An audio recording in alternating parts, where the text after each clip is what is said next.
Yan mga boss ko, welcome sa ating channel at sana'y nasa mabuti kayong kalagayan mga boss ko at meron naman tayong konting sharing mga boss ko at sana'y meron kayong matutunan kahit katiting lang mga boss ko. So ito yung baka mayroon pang hindi nakakaalam dyan mga boss ko na yung ilaw at daan na ibinigay sa atin ng ating Panginoon mga boss ko. So yung ilaw mga boss ko, ito yung pamumuhay natin araw-araw mga boss ko.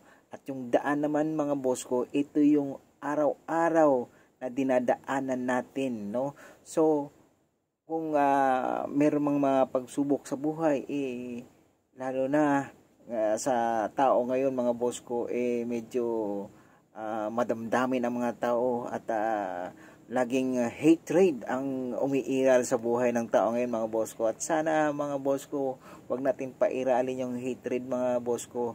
Ang pairalin natin mga boss ko ay yung mapagkumbaba tayo lagi mga boss ko. At pairalin natin yung pag-ibig sa buhay natin mga boss ko. Kasi masasayang mga boss ko yung ibinigay na ilaw at daan ng ating Panginoon para sa araw-araw nating araw-araw na buhay.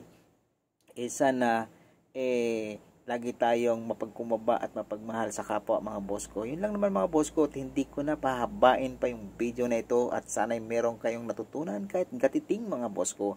So hanggang dito na lamang po mga boss ko. Maraming salamat. Bye bye po.